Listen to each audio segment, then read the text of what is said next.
Bonjour messieurs, bonjour mesdames, bonjour mes abonnés, la famille, les connus, les inconnus. Ça fait longtemps que j'ai pas fait de vidéo, mais ça fait toujours plaisir d'en faire Vous avez remarqué que j'ai fait un nouveau blog. Avant j'avais un site, mais je préfère un blog. Un blog, on peut détailler des situations, des histoires, plein de choses, plein de choses. Et j'ai découvert ce moyen-là qui me convient très bien. Vous avez remarqué dans ce blog, je détaille des situations par lesquelles on passe tous. Et je dis bien on passe tous, la colère, l'ennui, la haine, la gentillesse, l'amitié, l'amour, et j'en passe plein de sentiments qui pourraient nous nuire si on les gère pas. Ouais, c'est vrai, si on les gère pas, ils pourront nous nuire. Parce qu'on sait tous, quand on veut obtenir un truc, c'est par les meilleurs sentiments, comme le respect, la gentillesse. Il y a aussi, comment je vais dire, la bienveillance. Toutes ces émotions positives nous aident à obtenir ce qu'on veut.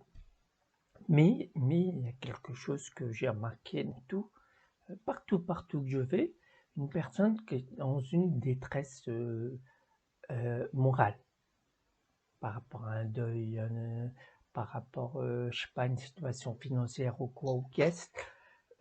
Les gens, ils ont une telle puissance d'accrocher ces mauvais sentiments qu'ils ont l'impression qu'il n'y a pas de solution. Pourtant, la seule solution, on l'a en nous, on l'a en chacun de nous. Vous savez, cette solution de changer l'état d'esprit. Vous voyez, ça paraît simple comme ça, mais pourtant c'est la solution. C'est la solution qui nous mettra tous dans une position de bien-être. Vous savez, le changement d'état d'esprit.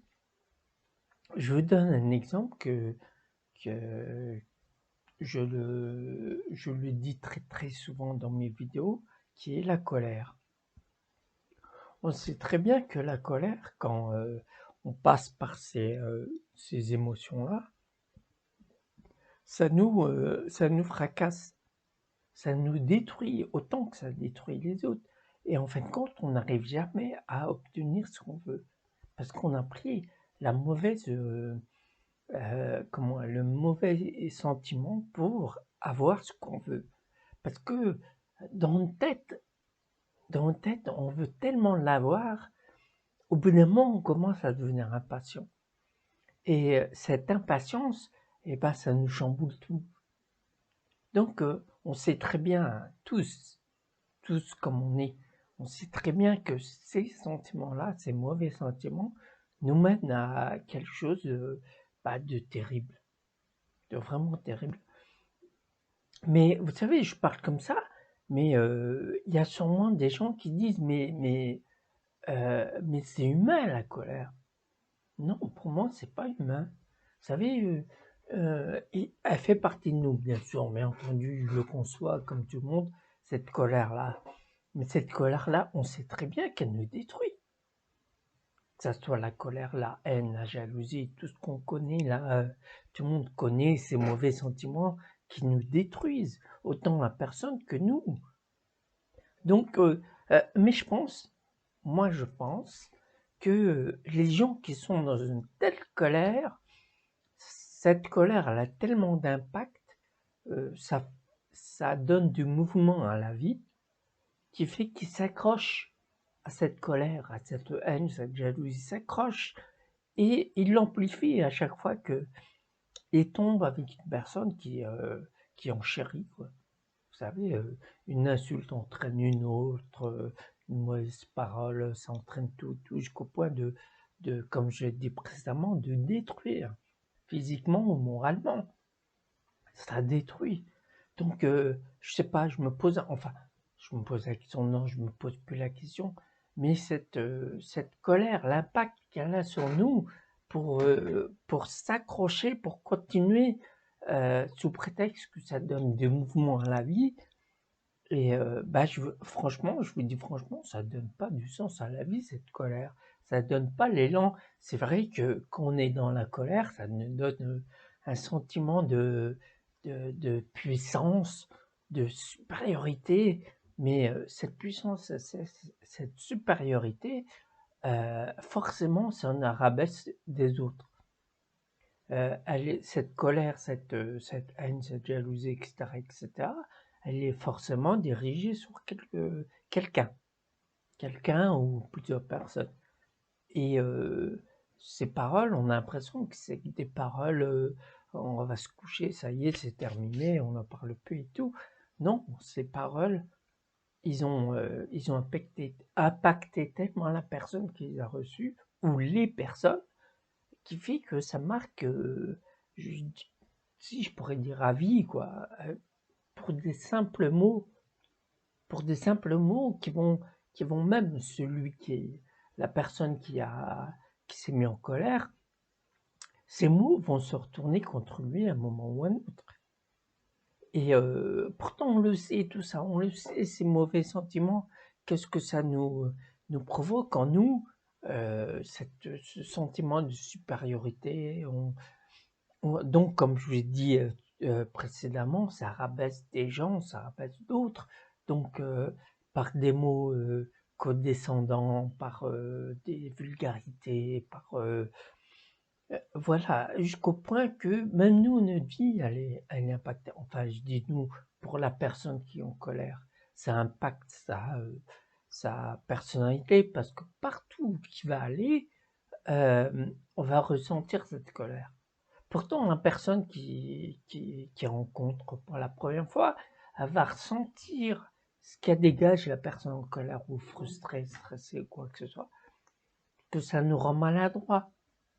Cette colère et tout ce qui s'ensuit, ça nous rend maladroit. Ça nous donne tellement un sentiment de puissance qu'on fait tout et n'importe quoi. Il n'y a pas que faire tout et n'importe quoi, il y a aussi, on dit tout et n'importe quoi. Donc, vous savez, les gens, franchement, pour moi, c'est la perte de temps. C'est la perte de temps. Prenons, moi, je dis ça parce que je la pratique depuis longtemps, cette pensée positive, cet état d'esprit positif. Ça a l'air simple pour une personne comme moi et tout, mais moi, je vous assure, messieurs, mesdames, qui êtes dans cette situation-là, même s'il y a des périodes que vous êtes calme, cette colère, ce stress, il est toujours en vous. Et à n'importe quel moment, elle peut ressurgir et vous détruire l'instant présent en un rien de temps.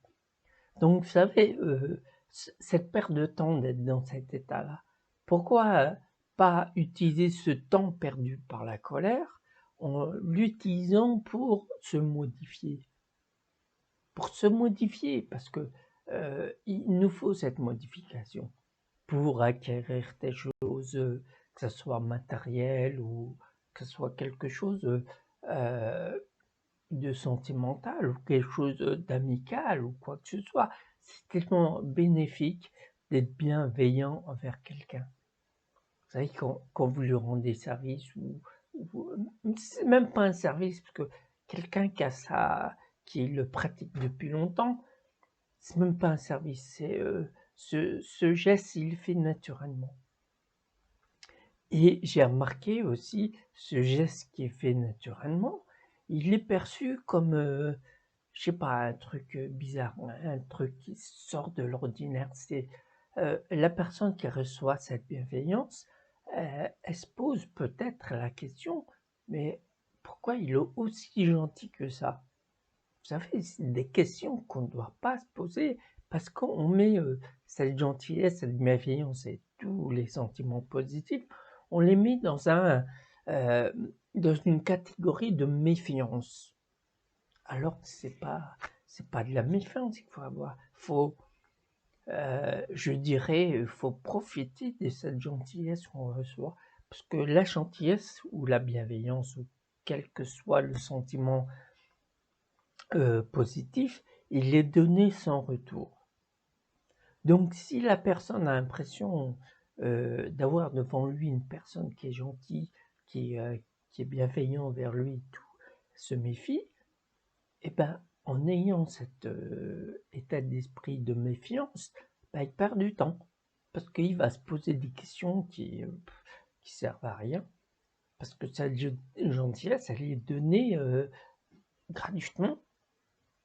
Elle est, comment je veux dire, elle est tellement naturelle qu'on se méfie des gens comme ça, naturels.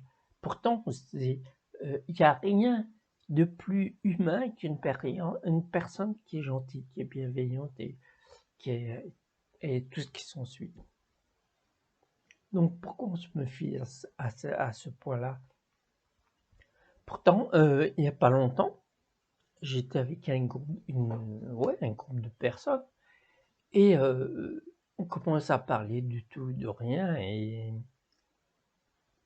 on a commencé à dire qu'est-ce qu'on fait dans la vie. Vous savez, les questions normaux qu'on se pose entre gens gentils, quoi. Et après, il y a les personnes qui voulaient savoir mon point de vue sur ça, cette gentillesse-là. Comment ça se fait que je suis comme ça? Comment ça se fait que je suis bienveillant? Comment ça se fait que... Vous savez, toutes les questions qui se posent alors que il n'y a pas lieu à se poser des questions. Si on se pose ces questions, c'est que, voilà, c'est qu'on se méfie de tout ça, alors qu'on n'a pas lieu à se méfier. C'est comme, ça peut être rien à voir, c'est comme l'âge. L'âge, oui, l'âge. Les gens, ils ont peur de l'année qu'ils vont avoir en plus chaque année. Hein. Ils fêtent leur anniversaire au point que les gens ils fêtent même plus leur anniversaire. Enfin, certains, pas tous. Parce qu'ils ont peur de ces années-là qui passent et voilà, ça leur fait quelque chose. Je ne sais pas ce que... Si je comprends ces gens-là, ils ont peur de vieillir, mais est-ce que vous pouvez me donner l'âge de la jeunesse, où commence la jeunesse et où commence la vieillesse?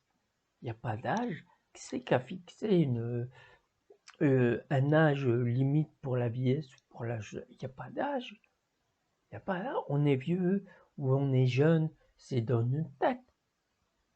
Mais principalement, c'est qu'on a envie.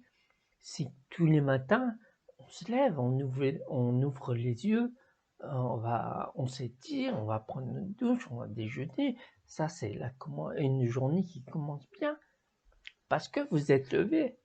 Pourquoi les gens, ils se méfient de la vie autant que ça? Cette vie qui est précieuse, alors qu'on sait qu'elle est précieuse, pour qu'elle soit précieuse, faut arrêter de l'affaiblir avec des pensées, j'y arriverai pas, je suis un nul, et tout qui s'ensuit. Vous êtes au courant de ça. Même les personnes qui me voient, qui me regardent, ils doivent se poser des questions comme ça. Alors qu'on n'a pas lieu de se poser la question. Les questions.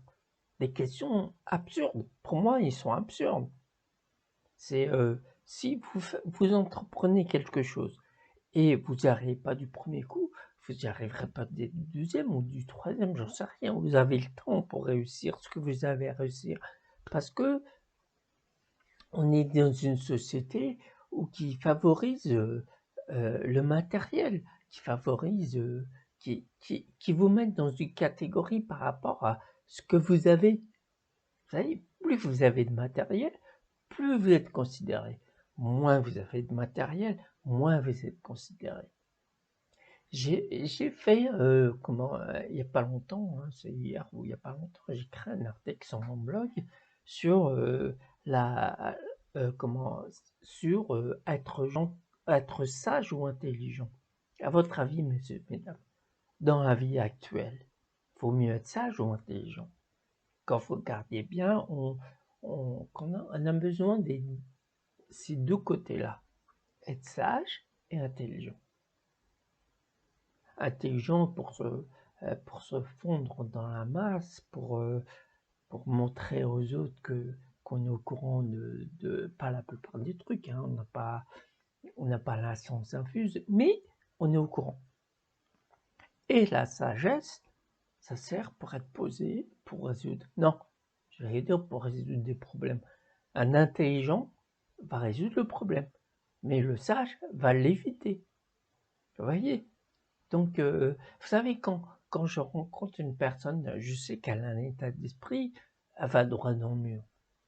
Mais quand je dis droit dans le mur, hein, c'est une image. Hein. Ça veut dire que ça va empirer chaque fois, ben, autant de temps qu'il a un état d'esprit dans les chaussettes.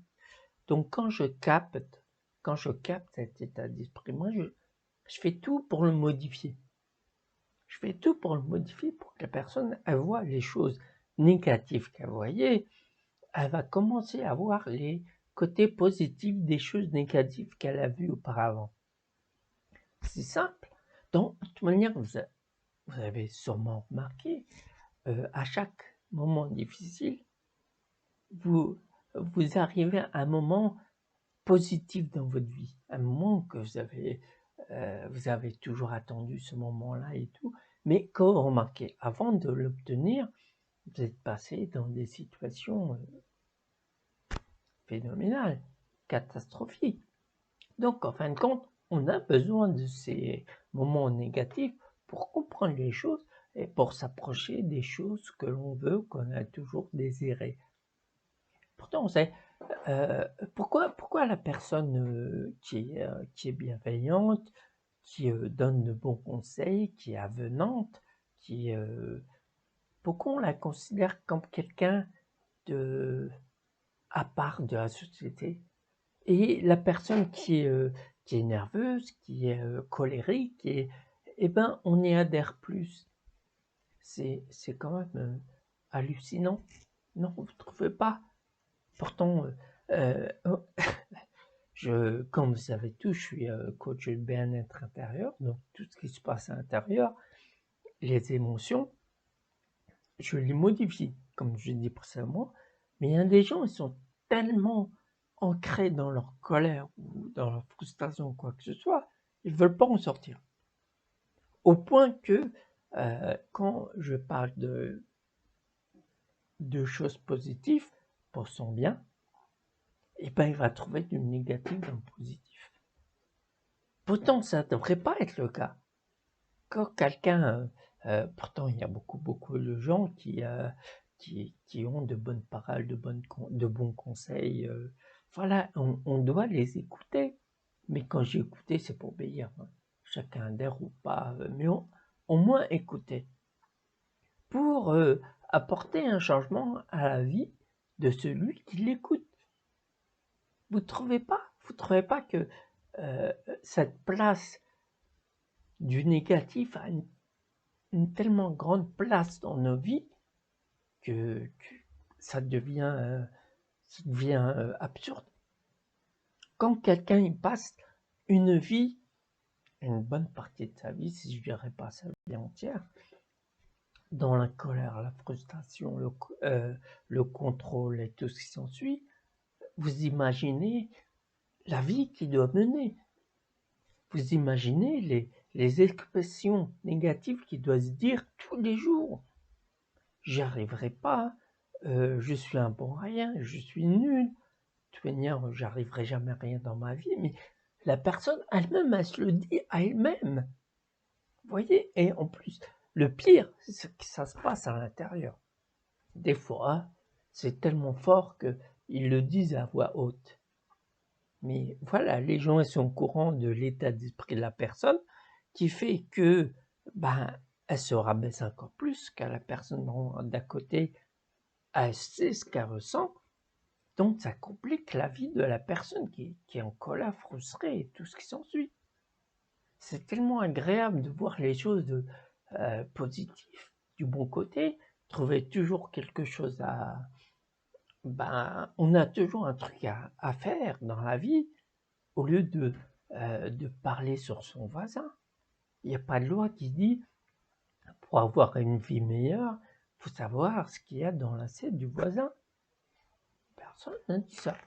Personne n'a dit ça. C'est comme ça, cette expression que je vous ai dit, c'est comme le temps, c'est de l'argent. D'où le temps que c'est de l'argent? J'ai jamais vu que le temps, c'est de l'argent. Quand je passe des heures et des heures en train de faire un truc que j'aime et tout, eh ben, je fructifie pas la chose que je fais. Il n'y a pas d'argent qui tombe. Le temps, il passe, mais j'ai pas d'argent. Pourquoi je sais pas, pourquoi les gens qui sont dans cet état-là, pourquoi ils se mettent des barrières? Des barrières de... Je sais pas, c'est eux-mêmes. Le seul ennemi que vous avez, c'est vous-même. Donc essayez de vous dompter vous-même et vous verrez que tout ira bien. Moi, j'ai pas de... si, j'allais dire, j'ai pas de solution, mais ça fait partie des solutions. Vous savez, quand je suis avec un client ou même des clients, quand on se met sur assis et tout, on discute autour d'un café de tout et de rien, mais c'est centré sur le problème, c'est centré sur la situation dans laquelle ils traversent et qu'ils ont du mal à avancer. Bon, c'est centré là-dessus. Et à force de parler, la personne, elle voit ce qui se passe. Elle voit, parce que quand vous êtes vraiment centré sur une conversation, vous voyez ce qui se passe. Vous faites les images dans la tête et tout. Donc, elle voit ce qui se passe et elle s'aperçoit par elle-même qu'il y a des solutions pour améliorer sa vie. Donc, vous voyez, la seule personne qui peut arranger sa propre vie, c'est vous-même. C'est personne d'autre. Avec les bons conseils que vous pouvez trouver à gauche, à droite, amis, famille, même un professionnel. Hein. Mais voilà quoi. Vous pouvez y arriver. Vous êtes, on est tous uniques. Tous. Autant on est unique. Chacun a sa propre vie. Quand on est né, chacun de nous, quand on est né, il n'y avait pas le voisin ou la voisine qui est sorti en même temps que nous. Il y avait vous, et c'est tout. Il n'y avait pas comme je l'ai dit précédemment dans une précédente vidéo, on n'est pas né avec un diplôme pour vivre. On est, on est la seule espèce à louer l'air qu'on respire. Quand je dis louer l'air qu'on respire, parce que on paye des factures, on paye le fait qu'on doit manger, le fait qu'on doit se loger, s'habiller, on loue. Chaque mois, vous louez le fait que vous êtes en vie. Oui, c'est ridicule quand même. Quand on imagine que la vie, elle est précieuse, mais pour vivre dans la société, il faut la louer. On demande la permission à quelqu'un de vivre. En fin de compte, si vous regardez bien dans le fond, c'est ça. Mais moi, je voudrais bien, je suis idéaliste.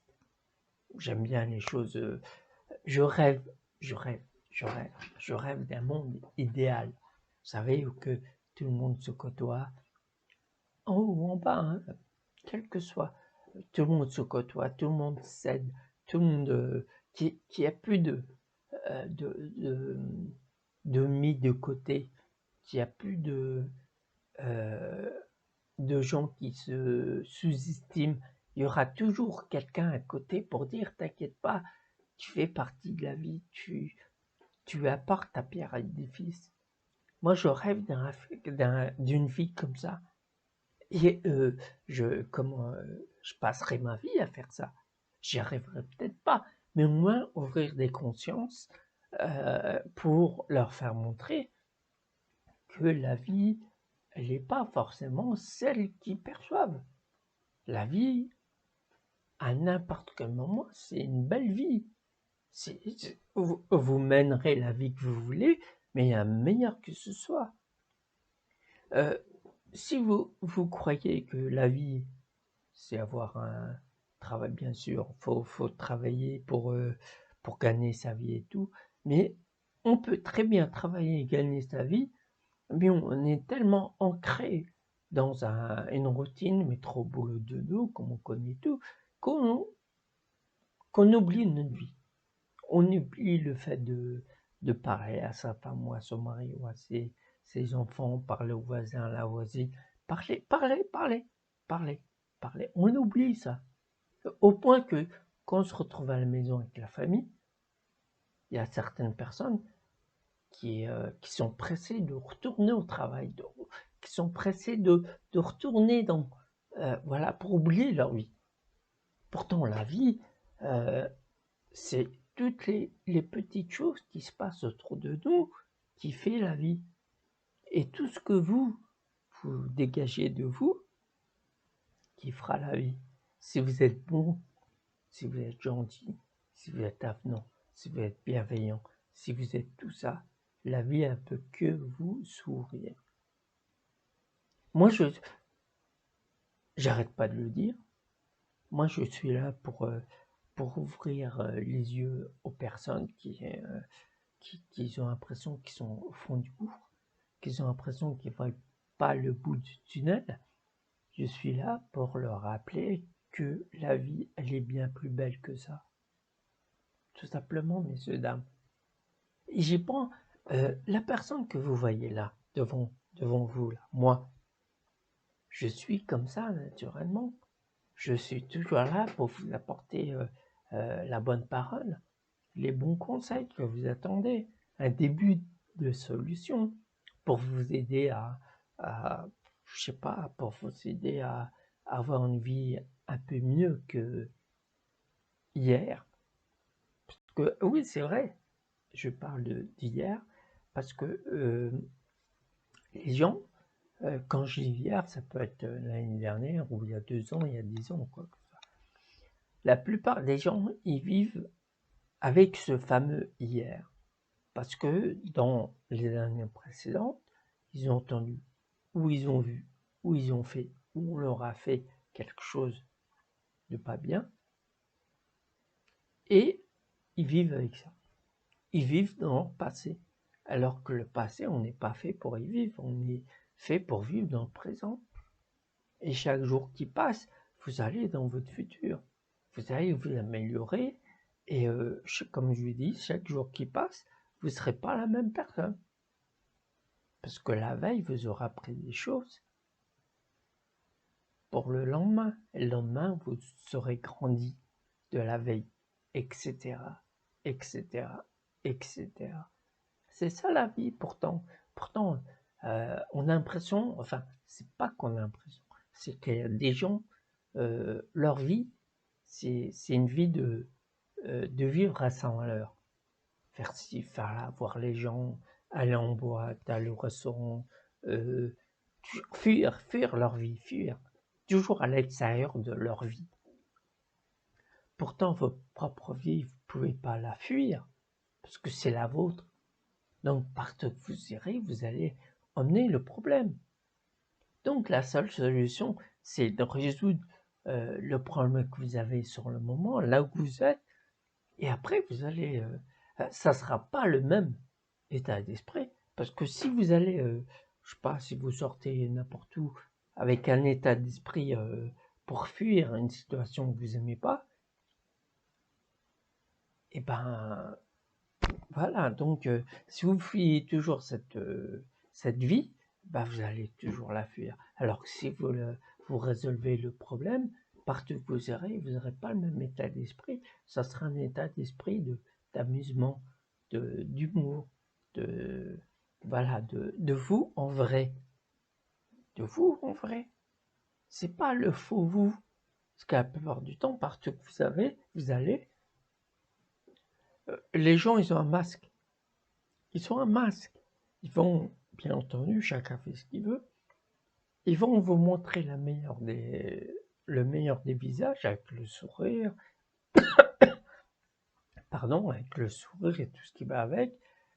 Mais en fin de compte, c'est des gens frustrés, des gens en colère, des gens qui juste la veille, ils sont fait, par exemple, licencier, divorcer, tout ça. C'est pour ça que je rêve de ce monde-là, que tout le monde aide tout le monde. Vous savez, j'ai fait un article sur mon histoire, c'est intitulé Mon histoire. Je l'ai résumé en quelques lignes, hein, parce que si je raconte mon histoire, c'est un livre entier, c'est une encyclopédie complètement. Donc en quelques lignes, j'ai écrit mon histoire sur le blog. Tout le monde peut y aller, je crois. C'est pas que je crois, c'est ça. C'est conversationhypnotique.fr. C'est en attaché, conversationhypnotique.fr. C'est tout attaché, enfin sauf le .fr bien sûr. Donc, et puis allez-y, vous allez voir plein d'extraits de situations dans lesquelles on peut se retrouver, où il y en a qui sont plein dedans, où il y en a qui l'ont déjà vécu, et c'est un début de quelque chose, c'est un début de solution. Je vous raconte qu'est-ce que ça provoque et comment vous pouvez vous en sortir en modifiant votre état d'esprit. Bien entendu, j'entends de loin, des gens qui se disent facile à dire, difficile à faire. Oui, mais comme je dis régulièrement, il faut commencer à le faire. Sinon, vous allez dire cette expression toute votre vie, puis vous n'aurez rien fait du tout. C'est vrai que quand vous changez d'état d'esprit, il y a des phases. Vous voyez, parce que prenons l'exemple d'une personne qui est colérique, frustrée, plein de trucs comme ça. Elle vit toute sa vie comme ça. Vous voyez, donc cette personne a pris des mauvaises habitudes pour rester dans son domaine. Et pour s'en sortir, faut effacer toutes ces mauvaises habitudes pour récupérer des bonnes habitudes. C'est vrai que c'est pas en quelques mois ou en quelques années que ça va se modifier, mais comme je vous l'ai dit précédemment, chaque jour qui passe, vous serez toujours enrichi de ce que vous avez appris la veille. Ouais. Donc, mais moi je suis là pour vous accueillir, pour vous expliquer, vous parler, vous apaiser, vous donner la sérénité que vous méritez, et puis voilà. Donc, la porte est ouverte, et je vous rassure, hein, moi ce que je fais, ce que tout le monde a oublié de faire, c'est discuter avec les gens, mais des bonnes discussions, les discussions qui sont en rapport avec le trouble de la personne, voyez, et comment le modifier et comment l'accepter pour pouvoir trouver des solutions. C'est simplement ça que je fais.